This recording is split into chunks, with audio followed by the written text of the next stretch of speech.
There is a food product with a markup so extreme that if a supermarket tried it, there'd be an investigation. The corn itself costs pennies. The whole serving costs under $1 to make. It sells for $8. The margin is roughly 90%. It's movie theater popcorn. And here's what this file presupposes. What if that price isn't a ripoff? What if that $8 bucket is the only thing standing between you and a $30 movie ticket, and the only reason your local theater hasn't gone the way of the video store? By the end of this file, you'll know why the most overpriced snack in America might be the most honest deal in entertainment. Open the file. To understand the popcorn, you first have to follow the ticket. When you pay, say, $15 for a seat, most people assume the theater keeps it. It doesn't. A huge slice goes straight back to the movie studio, and on a big blockbuster's opening weeks, the studio's cut is at its steepest. That's precisely the window when everyone shows up. So the busiest nights of the year, opening weekends, are the nights the theater keeps the least per ticket. Now add up what the theater still has to pay: rent on a giant building, industrial projectors, air conditioning, cleaning crews, insurance, staff. All of it hanging on a revenue stream they mostly hand back to Hollywood. Run those numbers, and you hit an uncomfortable conclusion. Selling movie tickets, on its own, is a terrible business. So how are theaters alive at all? Follow the smell of butter. Here's the reveal. A movie theater is not in the movie business. It's a restaurant with a very expensive marketing department. The movie is the bait, the thing that gets you in the building. The concession stand is the business. Concessions are only about a third of a theater's revenue, but they drive close to half of its gross profit. And unlike the ticket, the theater keeps every cent. Think about what popcorn is as a product. The kernels cost almost nothing. It's fast to make in huge batches. The smell fills the entire lobby, free advertising you literally cannot ignore. And salt makes you thirsty, which sells the soda, which is mostly syrup and water, marked up almost as hard.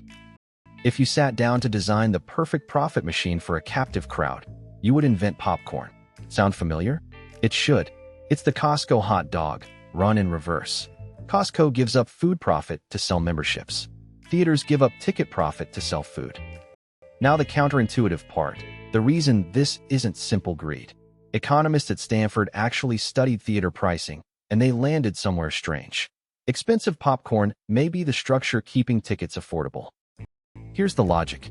If theaters price tickets high enough to survive on tickets alone, casual moviegoers, the people who go twice a year, get priced out completely.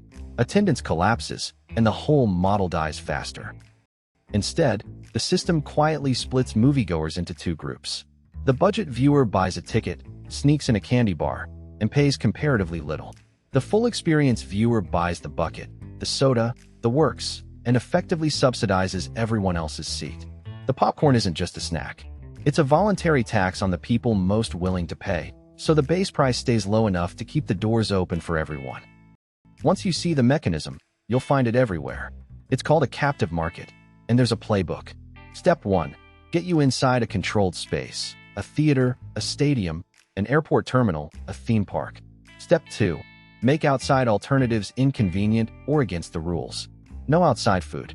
Security lines you won't redo. Step 3. Price the essentials like luxuries, because your alternatives just went to zero. That's why airport water costs $5 when the same bottle is $1.50 outside. Why stadium beer averages around $10 and pushes past $15 at the priciest venues. Why the theme park sells you sunscreen at triple price. The product didn't change. Your options did, and price always follows options. The difference at the movies is that the captive pricing is doing a second job. It's not just extracting money. It's propping up a business that can't survive on its actual product, which is either clever or tragic, depending on how much you like movie theaters. So let's close the file. The $8 popcorn looks like greed, but the books tell a different story. The theater barely profits on your blockbuster ticket.